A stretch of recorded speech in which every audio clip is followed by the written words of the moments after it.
Sawadee-ka, which is hi in Thai. You're listening to the Thai Girl for God radio show under the Paratruth Radio Network.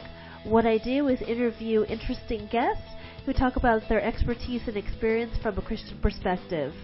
I hope you enjoy listening to the podcast. God bless you.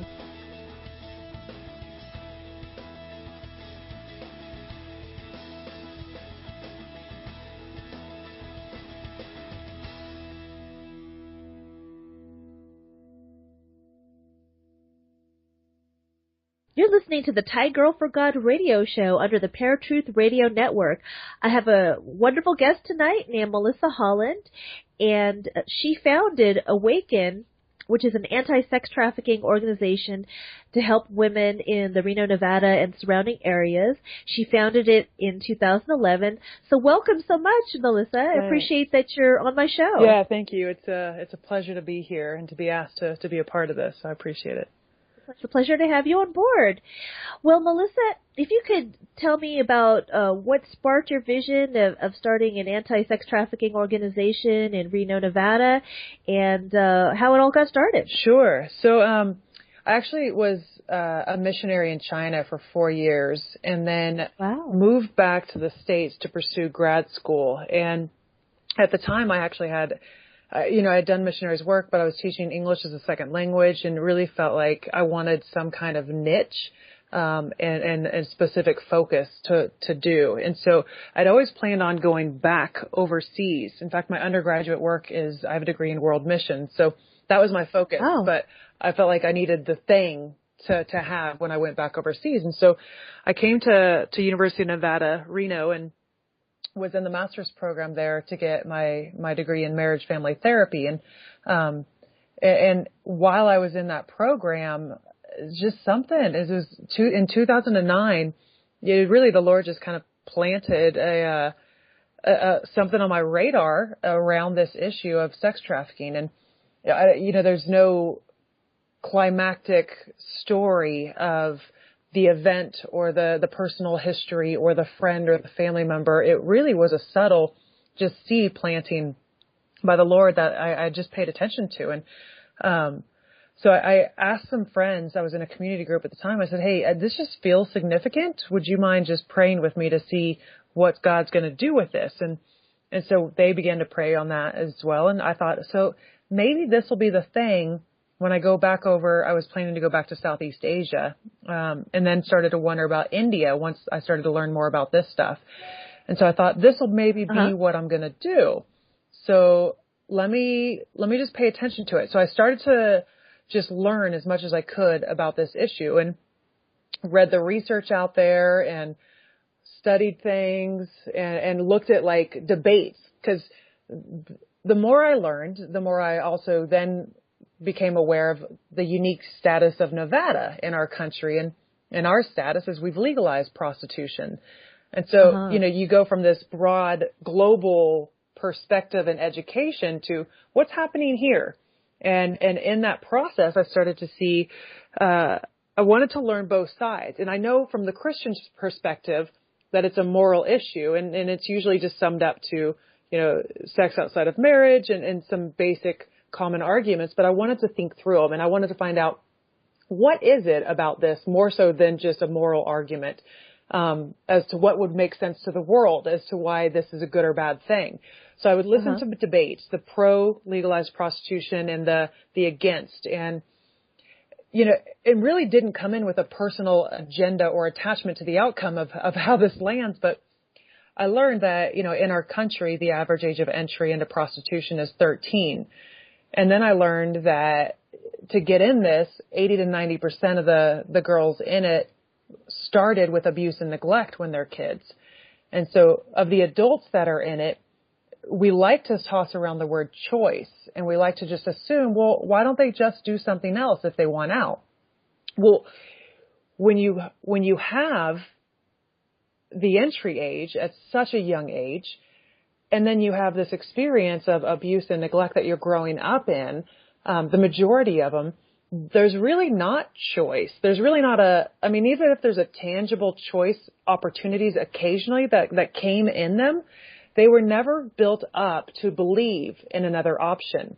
And so their Right. identity is in this, and their relationships are around this, and their way of relating to people and the way that things have been done to them. And so that psyche, that mindset is not one primed to actually follow through with another option. And for the most part, there really weren't. And so what I really came to the conclusion of, this is actually just an exploitation of lack of choice. And so the umbrella term is commercial sexual exploitation.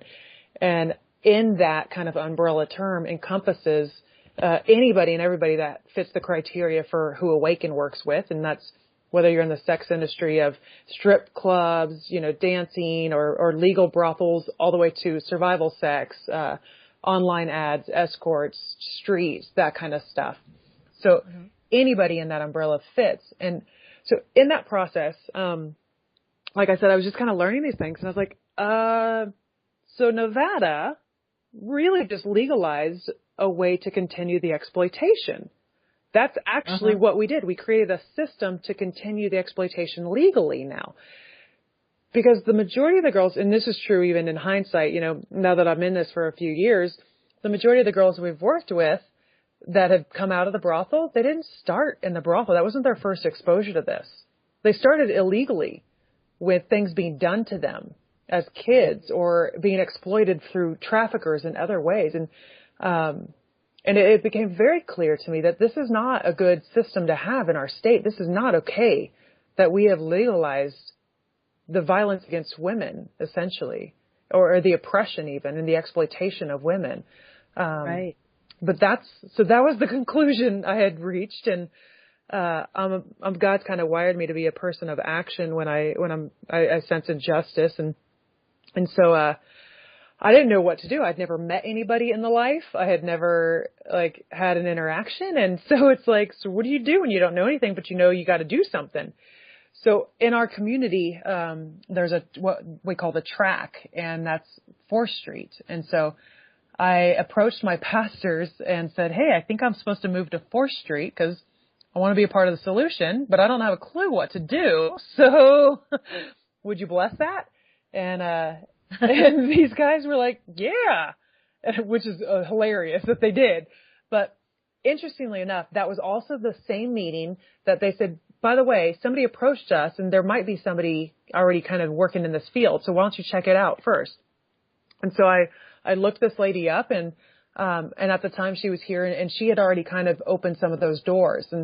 And so I contacted her, and from the day I met with my pastors to a week later, I'm sitting in front of a judge with this woman, and I'm now their group counselor for an alternative sentencing court to work with girls who got picked up for solicitation.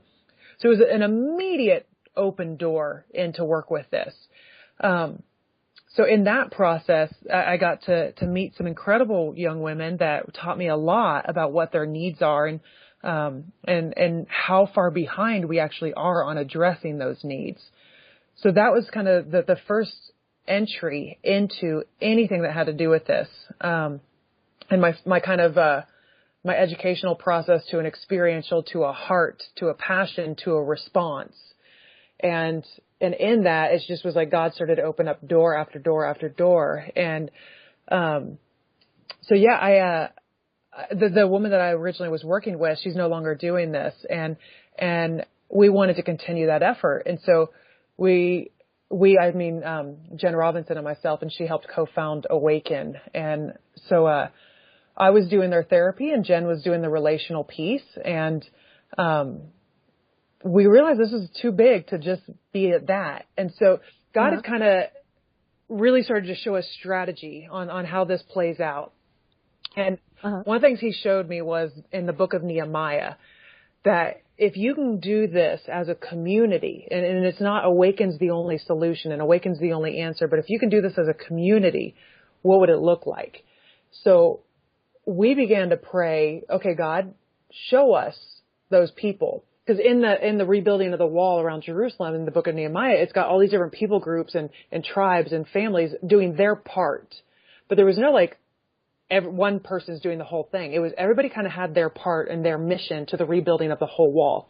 And so that's what we believed God was going to do with this. And it made sense. So the first thing he really taught us was unity. and in particular, unity amongst churches. So we started going from church to church to church of all denominations, and doing prayer nights. And so our foundation is really laid on prayer. We spent a year cultivating a heart of prayer and a passion and spending time in repentance for allowing this to happen and the passivity about it and the permission of it. And really just dug in to be intentional in that community and that peace. What we saw was during the time of prayer, we began to build relationships with churches and people and individuals. And we noticed what the Holy Spirit was doing was making more calls to action, and more people wanted to respond and be a part of this solution. So we began to get asked often, hey, how can I be a part of this? What can I do? And it was like, well, this is a great problem to have. So many people want to be a part of this, but we don't really know what to do with them. So we started what's called the professional network. And so we started to ask the question, well, what do you do for a living? And they would give us their occupation. And we said, that's fantastic. That's actually a service that could be used for these girls, but they come with nothing. They don't have any resources or any way to get out. So would you mind doing that pro bono for these girls? And so we have this professional network now where people are able to utilize the community to help fill in the gaps of services. And from there, we cultivated mentors, and we've trained these women to just live life with the gals we work with and to be in community with them, because we really believe it's a relational approach, and we need to have that to do this well. So we are, to this day, it's okay, God, highlight those people for us. Highlight what your solutions are that you already have here and have available. And then it really just kind of snowballed from there, and more started happening. And now we've got a center and a drop-in center and case managers and a community of professionals and mentors that are really helping to combat this in a local way. That's great. Yeah. That's awesome. You're definitely a woman with a vision, and that you are also a woman of action too, and that's very commendable and admirable. And a lot of people who want to help out, they have a desire to, but they just don't know where to begin. And it's awesome that you have the wherewithal and the background and the knowledge to start something this profound and significant that the Lord has placed on your heart. And I think that's great. And what kind of opposition, if any, did you maybe get spiritually or from people or what have you? The thing about this is it's really, we're asking people to go into the pits of hell to pull girls out, and none of them come without the enemy putting up a fight. They just don't. So right, that's probably the heaviest opposition, and because we really stand for unity, it shows up with ways of division and things like that. And a lot of it comes up in forms of, because it's such intense spiritual battles and warfare, all the stuff in us seems to get exposed. So anytime we interview anybody or hire anybody, we recognize, like, look, you got to understand, like, your stuff's going to get exposed. It just happens in this organization and in this ministry. It's such difficult work that it's like God is fast-tracking us to health and fast-tracking us to really come from as much of a personal restored place as possible to be the body to these girls, to show the provisions of God, to show as much as we can to them that represents God and not us. And so I think that's probably been the hardest and the most challenging part, is the personal transforming work that we all have to do to stay in this ministry. Sure. I can imagine that the challenge that would be in becoming more Christ-like and probably selfless and sacrificial and compassionate and bringing together in unity, and executing the vision that the Lord has placed on all of your hearts, and like you said, bringing up, whatever issues that a person might have, and bringing that to the forefront, and hashing that out. And I'm sure that could be a challenge, but it's a workable one, and one that I could see is successful. Praise God. Mm-hmm. All right, great. And Melissa, if you could tell me some statistics or percentages of women that are being trafficked locally, as well as maybe in the state and nation, and even globally, if you have any stats. Yeah, it really, I don't know if you've tried to look at some of the research. There's such a lack of really good data. Sure. I know there's one organization that does the hotline calls for when they see evidence of trafficking, or girls themselves who have been trafficked will call, and Nevada is in the top 10 states in the country of highest trafficking. And so I know there's that. I know, the global stat is there's like close to 30 million. But I've also heard conservative research say there's 20 million. It's 20.9, I think, million people that are being trafficked. And so the unfortunate thing is there's such limitations in how we collect data, and there's a lack of sharing for statistics as well. There's a guy with RPD that he spent one day looking at the online ads because people do want some kind of concept. And so in Reno, he just looked at the ads and said, let me just see the difference, each unique ad in a 24-hour period. And he saw 200. And so we know there's, on that particular day, 200 girls posting to sell. Within the demographic of that, we're not quite sure. Uh-huh. Yeah. Uh-huh. I can tell you over half, the majority of the girls we work with, they're between the ages of 16 and 24. So it's kind of a younger population that we work with, not a lot of minors, because they don't have a lot of local services as far as housing for minors and programs for minors. So we don't get access to a lot of them. So they're not in our numbers either, the ones that are recovered here but get sent out of state for services. But as far as Awaken as an organization, primarily they're around 16 to 24 years old. Way too young. Any age is just too young to get involved with this. It's interesting that when people look at porn or strippers or what have you, basically in the sex industry or say in a bunny ranch or whatever, a lot of people assume that they're doing that willingly. Mm-hmm. And how do you think that the majority of them are doing it unwillingly because they're being pushed into it by a pimp, and they're being trafficked, or do you think some of them are doing it willingly? Yeah. What do you think would be the ratio, I guess? Well, I really haven't met many that are going into it with full disclosure and full understanding of what they're walking into. We have, in particular with brothels, there's just, because I think it's HBO or Showtime, I forget, they have this show about reality TV in a brothel, but it's such fantasy and sensationalized to just show the party scene, right, that you can actually get girls that don't come from the bad background into a brothel because of the hype. And the desire to be on TV and the desire to be loved and those kinds of things, which are healthy desires. But then it gets exploited when they get there, and they're like, because we've met a couple where they went there because of the show, and then they got there and like, I had no idea this is what it was going to be like. And then you start to get, the whole identity stuff and the self-worth and the demoralizing, and those things start to chip away. And then you start to not to mention shame accompanying with it. And it becomes really difficult to make a choice to get out of there too. And we've watched a lot of girls kind of come in with one set of morality or characteristics and then leave with a completely different. It's a very fast deterioration process, unfortunately. And so I don't know that many that really start willingly. There's a few that do exist, but it's not the majority. The vast majority of these are coerced or deceived or forced at best. Yeah.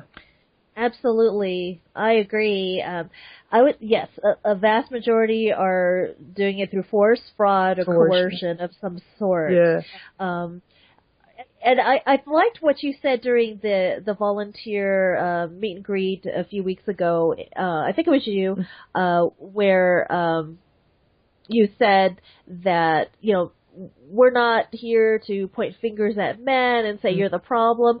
And moreover, they can be the solution and the remedy, and they can be utilized in such a fashion where they can have a compassionate heart to show another side of men to these girls and women who really need to see that men are not all users and pushers and pimps and what have you. Yeah, some friends that I have that are survivors and have been out of life, they often talk about this. There's at some point in their healing process, they come across a healthy man. And they only know one kind of man for the most part. These girls know one kind of man, and he will always eventually want something from them, sexually speaking. And so their expectation is that's all men. All men are the same because all the men they've experienced are the same. And so when they meet this one guy who doesn't do what they've always been used to men doing, it kind of blows their mind. They really don't know what to do with him. And a beautiful picture of their restoration expands. And they are just, every one of them has mentioned just something significantly profound when they meet that guy. And he doesn't do what all the other guys have done. And he shows a man of character and a man of God. And it's just incredible. And so, in particular, because of their testimonies and their stories, we've really found that men are actually not the problem. They're the solution. And they're such an important piece in the restorative component to their lives. And in reality, they actually hold all the cards. They have the potential to hold all the cards. They have the potential to say, if we stop buying sex, game over. Right. If we stop, game over. This thing's done. Amen. And so they have the ability to influence this entire thing. It is the fastest growing criminal enterprise in the world today. The fastest growing. It is growing faster in terms of arms and drug trafficking. Right. Yeah. Yes. I had seen a documentary, or I think it was in the movie Human Trafficking with Mira Sorvino and Donald Sutherland, where they were saying, and this is just a truth that's, that a lot of people know, is that, if you sell a vehicle or some object or item, you would just get money from the sale of that item one time. However, if you sell sex services, you could use that woman or girl, dozens or unfortunately hundreds and hundreds of times. And, they look at the person as, a commodity or object, something that is better than selling an item, say a house or a car, because, they can just get residual income. It's sick and twisted and demonic, and but at the same time, I can see that men can be part of the solution. If they get on board with this vision, not only in Nevada but statewide and nationwide and worldwide. They can understand that they don't have to, look at porn.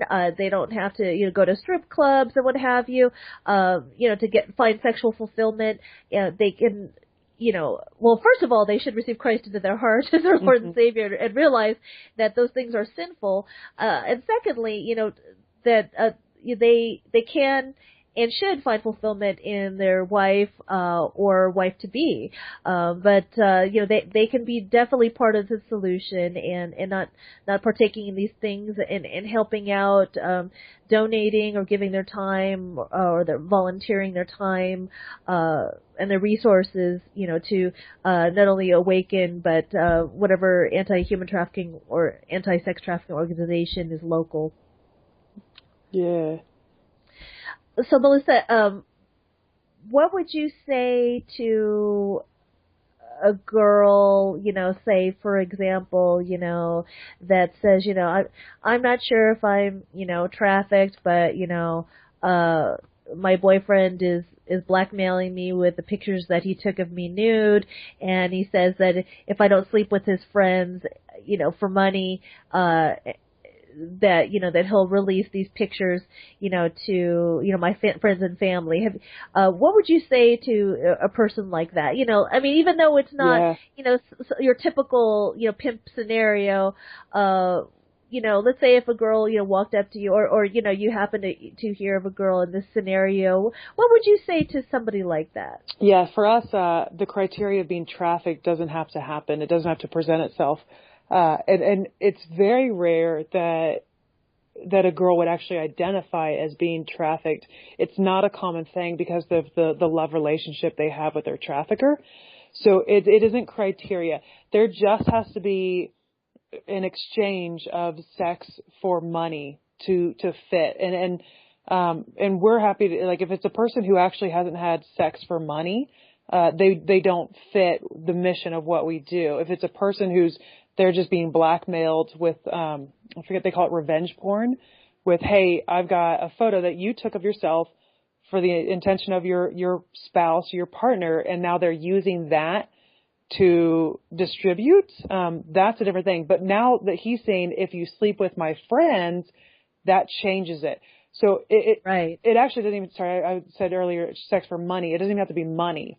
It just has to be essentially there was something of value that was exchanged and for you doing sex. This is a person that we would provide services for. The gauge, because this is a unique situation and it doesn't fit the actual common one, is figuring out what the services are for that person that would be beneficial. And that's really what we do with all of the gals we work with, is each one comes in with a unique story and a unique set of circumstances. So, for example, we had one that hers happened like before she had memory of it. It was at such a young age that she doesn't identify with the girls that as adults or kids were working in the life, or the ones that are just recent out of it, because this is a girl that's been years out of that part of her life. And so we have a weekly group that we offer for the girls, a counseling group, and it's not a fit for everybody because of that. Because sometimes this particular girl might not identify with the struggles in a strip club, the struggles with the trafficker, the struggles on the streets, and those kinds of things. So we would have to assess what the unique fit is for her, but absolutely provide them. Awesome. Yeah. Melissa, what role do you think that drugs and alcohol play in sex trafficking? Well, I think for the most of our clients, it's pretty significant. And I've noticed the longer they're in the life, the more drugs plays a part of it. And that's just a part of the numbing cycle. And you think about physiologically what we're capable of. And it's not what these girls go through. The psyche is not meant to hold the capacity of, a dozen different men on a daily basis using our bodies for this. And so, and also we have a different identity when we're in it and all of those things. And so we are just not equipped for that. That's not what we were designed for. So to numb from that and to dissociate from that, most of them are actually, they use drugs to do so, or alcohol.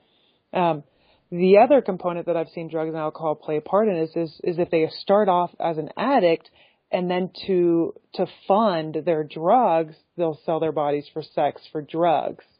And so I've seen it play a couple different parts so far. But it is definitely one of the things that we do need to treat and look at. And that's some of the work we do with the community by working alongside other sober living places or drug treatment places. That's what we try to do. I've heard that the pimps, especially if they're kidnapped, the pimps will, especially if they had kidnapped the girls, will get them addicted to drugs. Mm-hmm.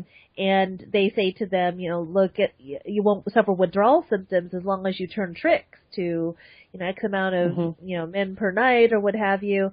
And then, that's causes the endless cycle of them turning tricks to get their next fix, and that they weren't addicted in the first place, but they became addicted. And then, like you said, there's some that are addicted to drugs in the first place, and that's when the pimp, could come along and say, well, look, I can give you, these free drugs for your next fix or high. All you need to do is just sleep with so many men or whatever.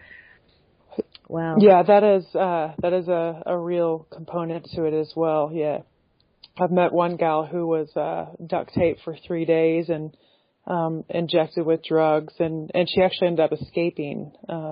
But I do know that, and that's in our community. That's the stuff that I've heard as far as local stories of things that have happened. Wow. Yeah. What would you think would be, out of all of the stories that you heard from the girls and women that you've worked with, what would be the one that would stuck out in your mind the most? As far as like the sad part to it, or the redemptive story, you know, there's a couple of different scenarios that stick out for obvious reasons, but you know, right. Maybe the redemptive part to it. Yeah. So, well, I'm going to do a couple different stories, a couple different girls. One, this was one of the first gals I worked with, and I've met her. She was in a residential treatment for drug and alcohol abuse and doing really well in her program. And she was afraid. She was actually part of why she was there was to hide from her trafficker, and they ended up putting her into transitional housing, and it was just in an unfortunate neighborhood. And so she was scared that she was going to be found, and she ended up getting found. And another gal that knew her, that I also knew, she was also a client, had run into her on the streets and saw her, and she was pretty bruised up and had burn marks on her, and he had put her back on drugs. And so she was not looking good, and she was told, you have to work the streets for this much money, and then we're getting out of state. And so that was kind of an eye opener for me. That was the first time that I had it where it was not just a story anymore. It was one of the gals that I'm working with that this had happened to. And it kind of made it very real, the dangers that they experience. And it was very sobering for me. And then she went missing, and for a year and a half, I thought she was dead, because of some of the other stories that she had said about the real dangers of her trafficker. You know, he was not, even in the trafficking world, there's some nice traffickers and there's some not nice traffickers. And I know that sounds weird, but he was a very, very highly criminalized, violent trafficker, and used real violence to intimidate and to show. And now you'll get some that will give you the illusion and the perception of fear and violence. And this person had been exposed to actual violence enough that it was a real threat. And so I didn't see her for a year and a half. And then I was actually out of the country visiting another organization, and come back to hear a report about a young lady of such and such name. And she was like, yeah, and I remember working with Melissa, you know, a year and a half prior. And I was like, wait, what did you say her name was? Are you kidding me? Because to me, it was a big deal. To her, she had no idea. I thought she was dead. She was just doing her whole thing, you know? And so I was like, oh my goodness, she's alive? And she was alive, and she had like had months of sobriety under her belt and was doing well, and had like gotten out and gotten away from her trafficker. And so it was just a phenomenal experience, because we were doing prayer walks for her. We had prayer nights for her. We had email chains out for her, and just, you don't know. And so it was super blessed to find out and to learn, you know?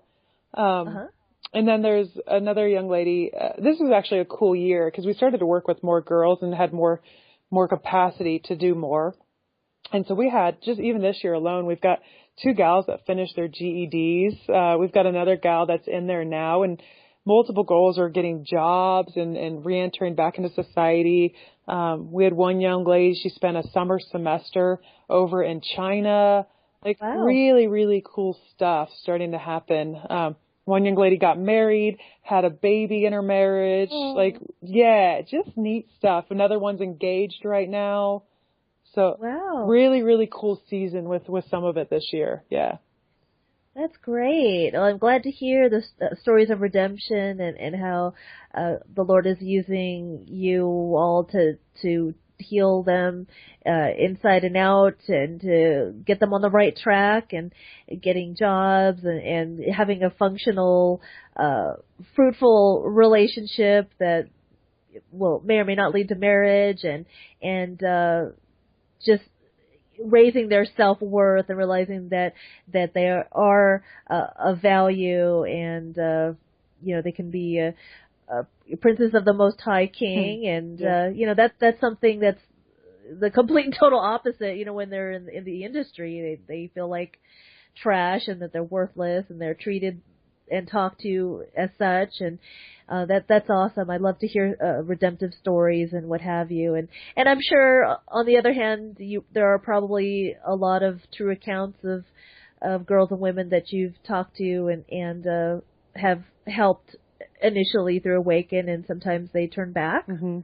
Yeah. Is that true? Yeah. No, we have a lot of, there's one gal, actually, we worked with her for a year, and she's one I actually got really close with and cared very much for. And she ended up going back into the life after a year. And that was a year where she met the Lord and had gotten baptized, and still she went back, and she went back for about a year. And now she's actually the one that's out and got married and had a kid. And so she's been out of the life for over a year now. I think maybe 2 years, actually, she's been out of the life now.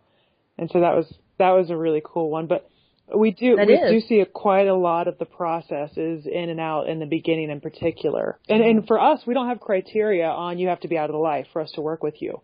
Okay. They can still be in it, and they want out. At least. They're allowed to have their process in this.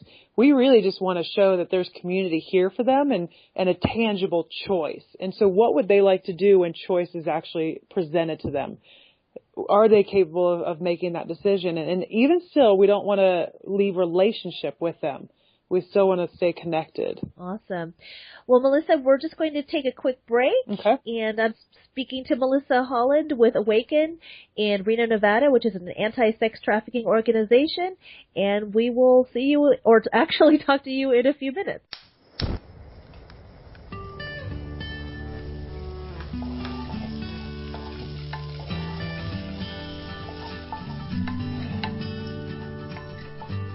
Now it's time for Jerry's Food for Thought.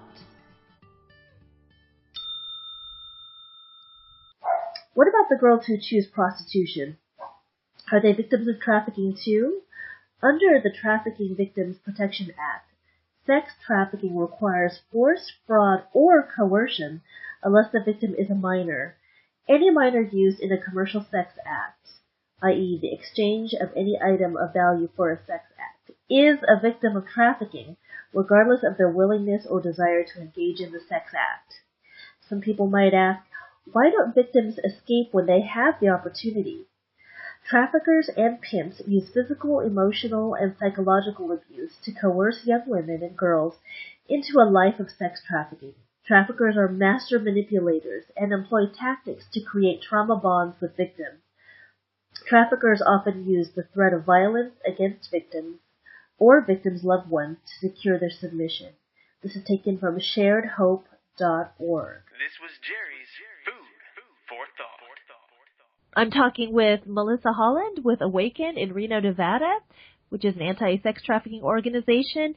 And Melissa, I'm sorry I didn't ask you this in the beginning. What's your website? Yeah, our website is awakenreno.org. Okay, yeah, and there's lots more information on us on there. You can kind of get a good feel for the organization that way. Great. And on the website, what are some important aspects? Well, one, if people do want to get involved, if they hear about a professional network or volunteer opportunities or the mentoring, that's the first process is to go out and fill out that form and get your information to us. So that's the first thing to do. And so that's one way to get involved. If we have events coming up, you'll find out about them there. So yeah, it's kind of how to be a part of what we're doing is what you can do there. Great. So if you want to get involved and you're local around the Reno area or in Reno, you could volunteer. There's many volunteer opportunities and such. Okay. Melissa, what would you say would be the most challenging aspect of what you do? I think one of the challenges is there's quite a few, actually. It's kind of an interesting question. I think facilitating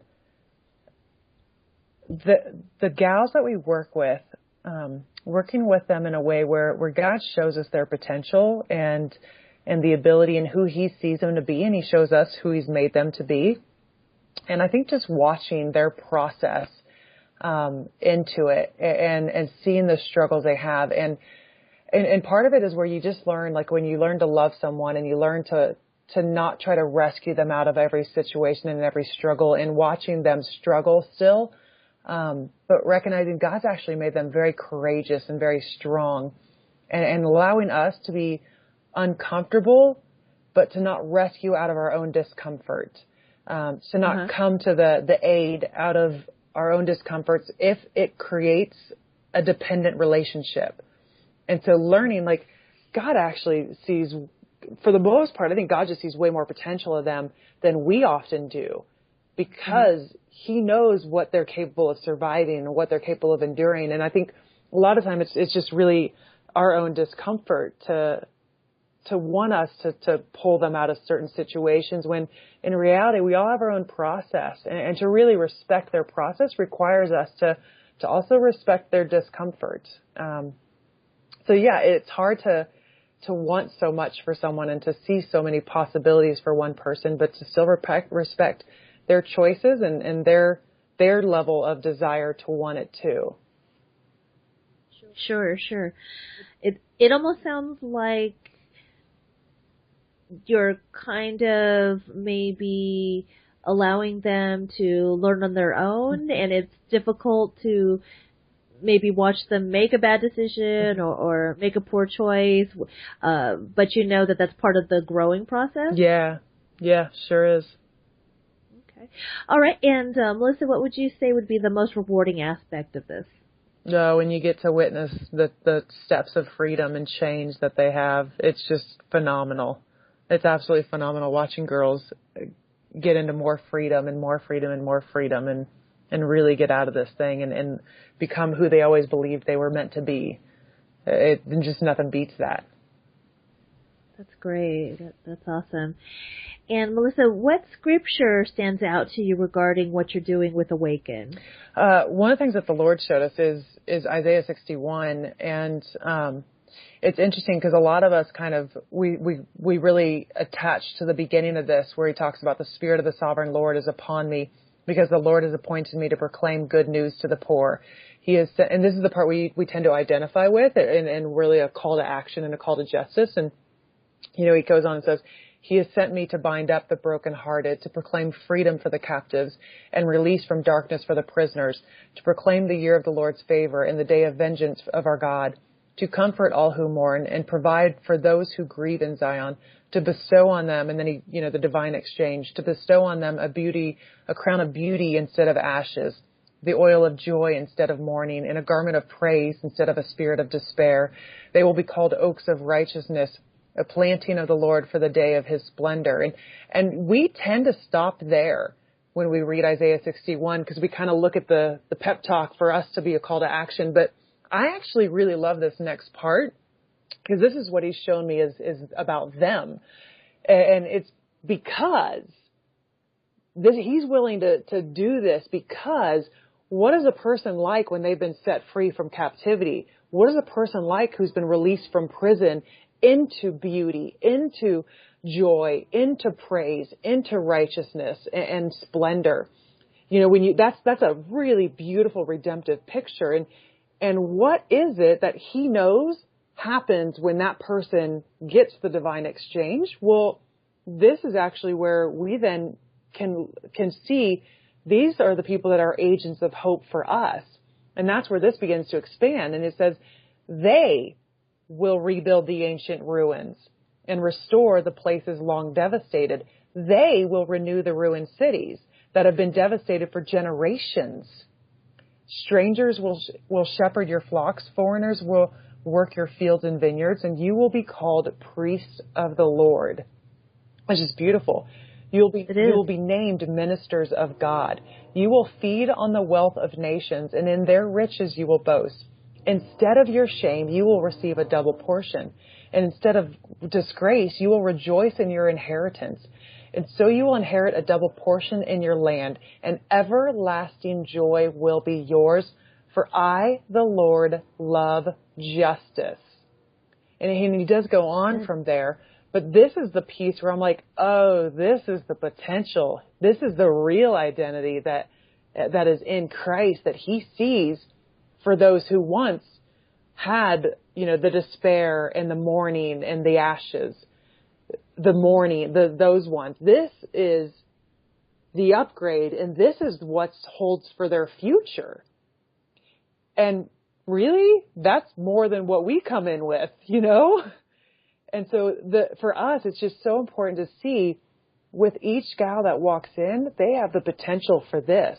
They have the potential to restore ruined devastations that had been there for generations before, that none of us could do anything about. But somebody that comes out of that kind of captivity in prison, they sure can. They have a different anointing. Man. Sure. Yeah. Absolutely. That's an awesome passage, Isaiah 61, and that has been the inspiration for me to get involved with anti-human trafficking, or just helping the oppressed or those in poverty and what have you. I'm at this point right now, I am not volunteering necessarily with Awaken yet at this moment, just because the timing isn't right, and there's some circumstances that kind of prevent me from going whole hog into it. But I hope to in the future. But I do sponsor 2 children. My husband and I sponsor 3 children actually through some Christian organizations, and even though that's different but similar in the sense that all throughout the Bible has themes of releasing those who are in bondage, and helping and healing the oppressed inside and out, and what have you. And that's an awesome scripture that really summarizes how we ought to look at those who are spiritually and physically poor and oppressed, and tortured by the world and what have you, and especially in human trafficking. When do you think that people, and why do you think that people are starting to wake up to the fact that there are people being trafficked? I know that for me, it was back in 2005. Before that, I really didn't pay attention to those who were being trafficked at all. I just thought that those who were prostitutes, desired to be prostitutes. I didn't realize that a lot of them are forced into sex slavery and prostitution and what have you. How long ago do you think that the nation as a whole, and worldwide or even locally, how long ago do you think that people really as a whole started waking up to the fact that there are a lot of people statistically that are being sex trafficked?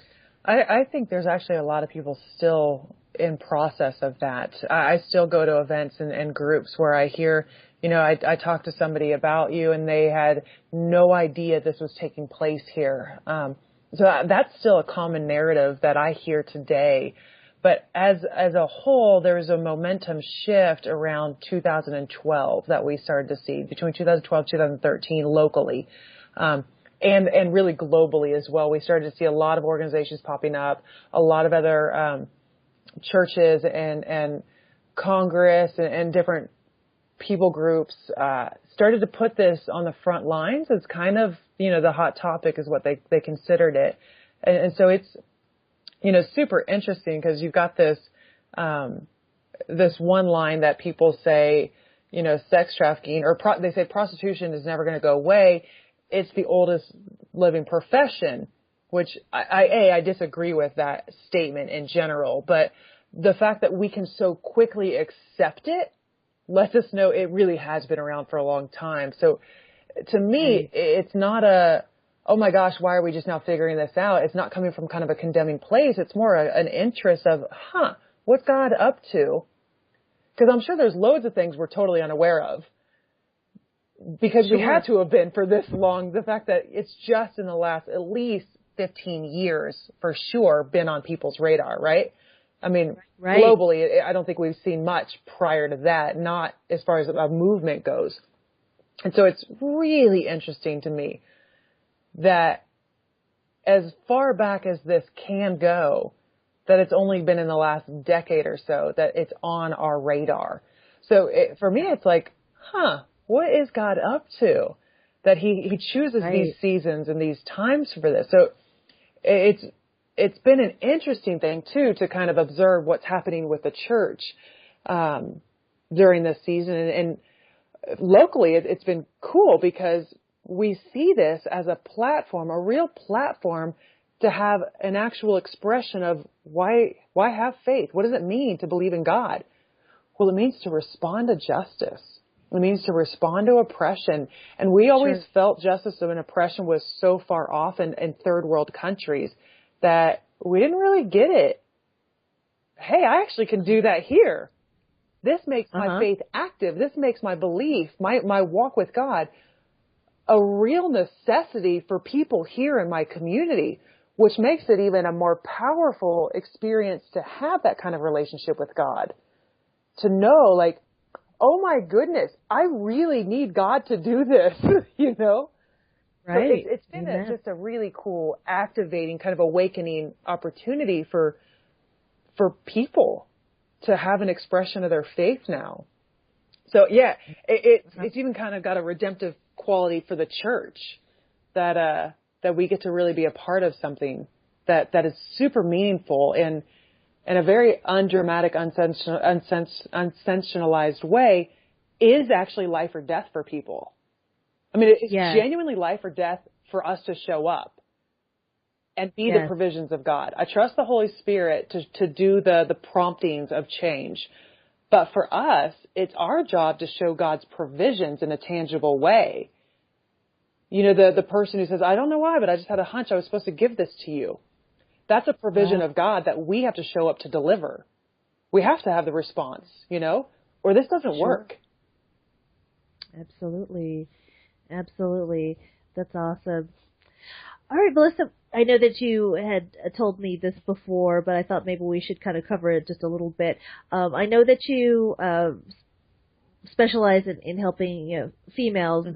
And do you think that that there is just as much in terms of people trafficking boys and men in sex slavery, or do you think that it's a lot less but still significant? Yeah, well, statistically it's less, at least in our country. I'm not super familiar with the stats of other places, and I think every country has kind of a unique stat for that and unique data on that. But in our country, it is less. The majority are women and girls.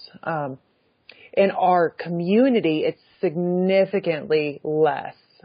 There's one man that we've worked with. He identifies transgender, so he identifies she. And so there's that. And then, that's it. There's been no boys or men that have come to us. And in law enforcement, from what we've spoken to, they haven't recovered any as well. But that's not true in all cities in our country. There are bigger cities and port cities that it's totally different. The demographics are. I wonder if there's more of a stigma for males to come out of the shadows and say, look, I'm, being forced into prostitution, I have to stand out on the street, my dad wants me to, or some, male adult is pushing me to, turn tricks and give the money to him and whatever. I wonder if there's more of a stigma for males to come out of the shadows and get help. I've certainly heard there is. Again, I don't have a lot of experience with it, but I do know shame is a big part of that piece. So yeah, I know it's kind of one of those things where just because none have been recovered doesn't mean they're not here. So we're aware of that. Right. Yeah, there's a lot of things that I think that males tend to not feel as comfortable, coming forth about, whether it's, abuse from their wife or girlfriend or, being sex trafficked or, because they're supposed to have this sort of facade, that everything's okay. and some unfortunately commit suicide because they being vulnerable and being open and honest is not as prevalent. I mean, honest, okay, but being vulnerable and transparent about one's struggles and the trauma that they're going through is not as, or even just a male crying is just not as accepted in society, and I just encourage anybody listening, if you're a man or boy that is being trafficked in a sexual manner or human trafficked in some sort of other fashion, whether it's agricultural or labor trafficking or sex trafficking or whatever, just please get help, and I'll be looking up a number that you can call if you're a man or boy and you really want to get out of this type of trafficking situation where you're forced to do something that you don't want to do, especially in the terms of forced sex and what have you. Okay, and Melissa, what are some good books, movies, and documentaries that could help educate people? Yeah, there's quite a few out there, and these are just a few that I really do like. One is Half the Sky, and I think it comes from I think it's a Chinese proverb where it talks about women are half the sky as well. And another is Girls Like Us, and then Very Young Girls. Both of those come out of an organization in New York called GEMS, and they've been doing this work, I think it's over 20 years. It's a survivor-led organization that's been doing some anti-trafficking work, and they have some documentaries and books that are really fantastic. Another one is called Exodus Cry, and they're a branch out of IHOP, International House of Prayer, which is in Kansas City, and they came out with a phenomenal documentary called Nefarious, and it's a Christian-based documentary that's really, really good. And then there's a researcher, her name's Melissa Farley, and she's probably one of the best researchers globally on this issue. So anything done by Melissa Farley is really great. She got a funding to do a book actually in Nevada around legal brothels and the connection that they have to sex trafficking. And so her work is pretty phenomenal. Okay, great. That's awesome. And I also wanted to share with you and anybody listening my story of how I became interested in anti-human trafficking efforts. I would say in 2010 to 2012, I was involved with the Human Trafficking Coalition of the Palm Beaches in Florida, and that was similar to Awaken in Reno.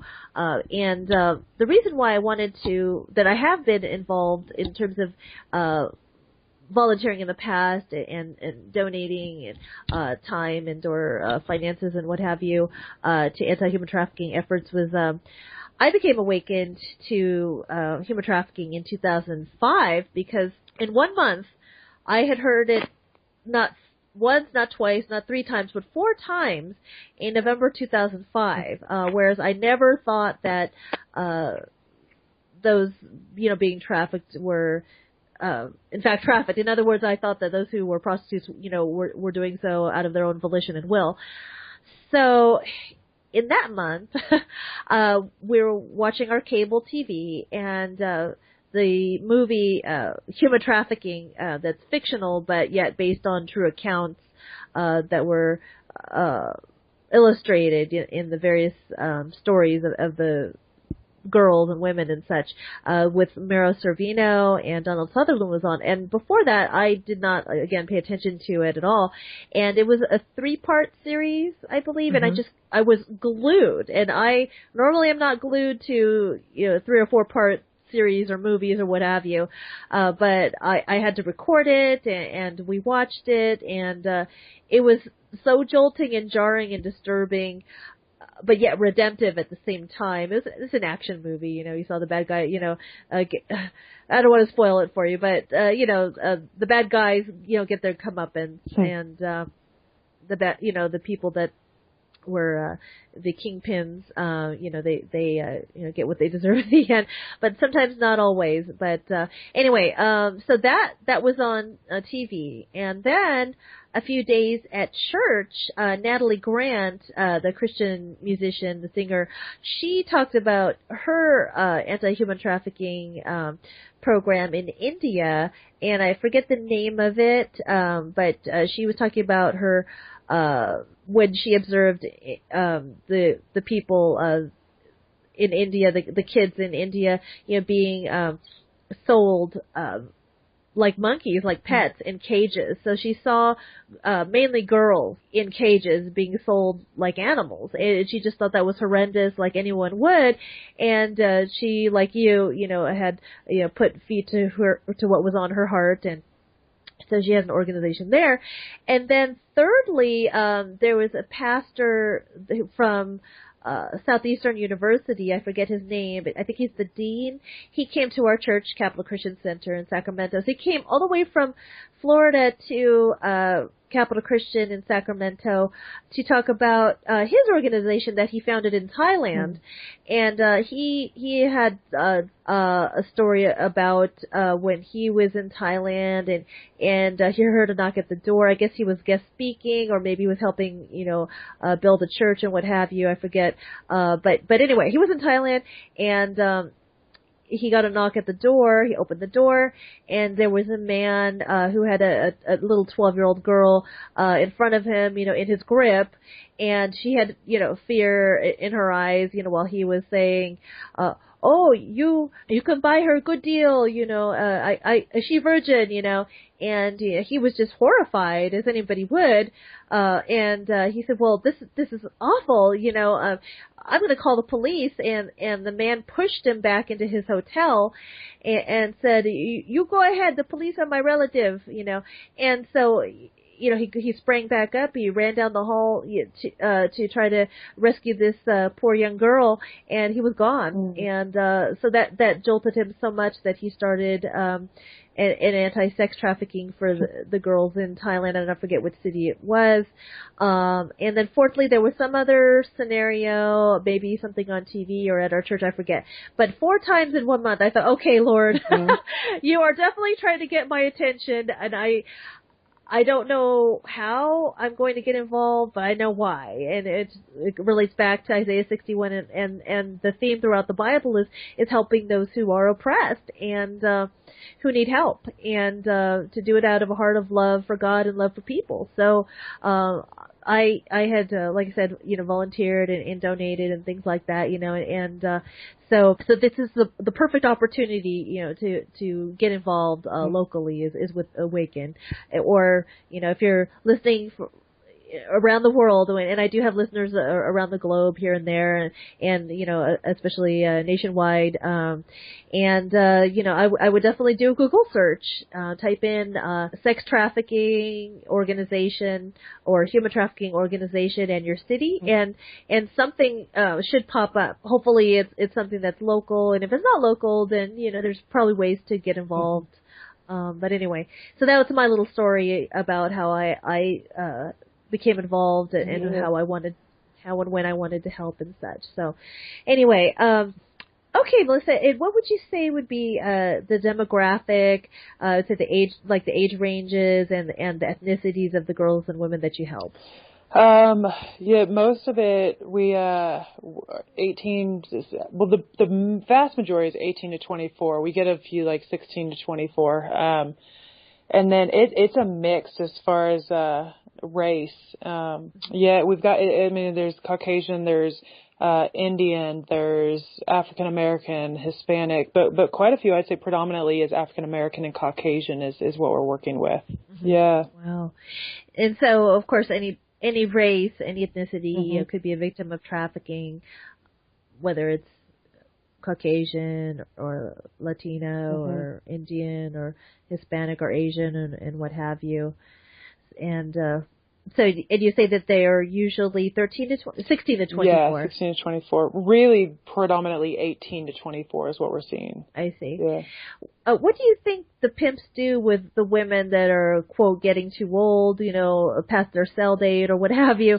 Do they just kill them, or? No, we tend to see, well, the ones that we know, no, the answer is no, because we still see them. But the ones that we do see, they often come in, they've gotten hooked on drugs, and so they come in with hardcore addictions, and they're doing just survival sex, and they might have some chronic homelessness because they're now left to fend for themselves. And so we see a lot of that. We've actually worked with quite a few in the late 30s we've had all the way up to 60 years old that are still out there on the streets. Oh, wow. Yeah. So that's the life that they've always known, that they've ever known. Yeah.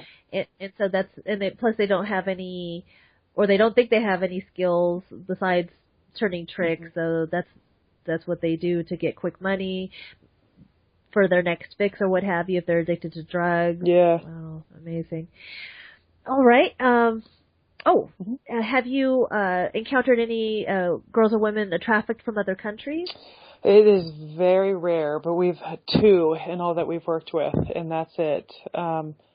One was brought here, forced marriage, and brought here from Thailand. And then her trafficking actually happened in Africa when she was very, very, very young and had been adopted and brought into the States. And so she hadn't been trafficked or abused in America, but it's the vast minority. And all the gals we've met, only 2 of them that we've ever worked with are brought in from another country, and one, the trafficking actually took place in Africa, and then she was adopted out of Africa and brought here.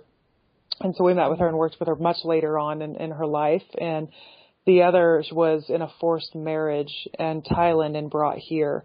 And and so but that's it. Those are the only 2 we've ever had contact with, and it's probably one of the more shocking stats that we have, because I think most people seem to think this is an out there thing. They're international girls. It's that, and in bigger cities that are along the coast, that's pretty accurate. But here in Reno, it's primarily the gals that grow up here, that are from here or Northern California, not far from here, and those are the gals that we work with. Wow.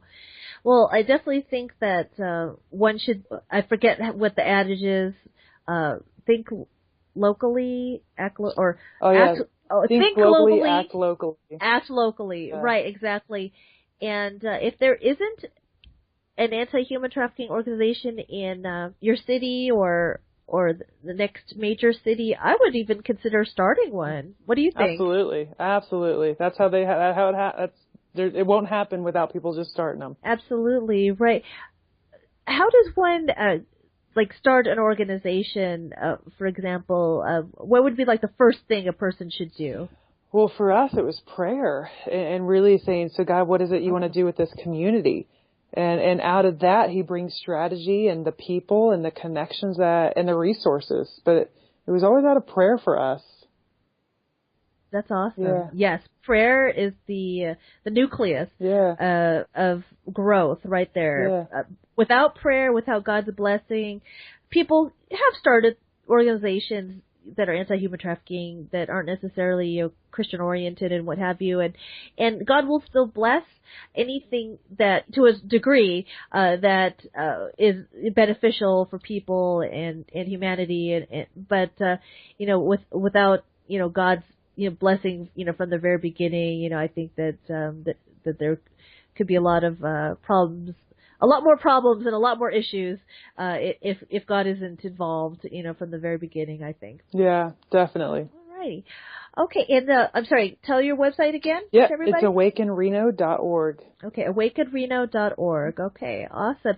Well, thank you so very much, Melissa, for your time today with me, or rather your time tonight with me. I really appreciate it, and I just hope and pray that people at home, however they're listening to us, would just pray for these victims, pray about how God could use you to help these victims, or with your time and talents and donations and what have you. It doesn't have to be money. It could be donating perhaps, some items or some services, that are pro bono to these different organizations. And I realize that the majority of people will probably not be listening necessarily, from Carson City and Reno, but I would definitely encourage you, to again, think globally and act locally.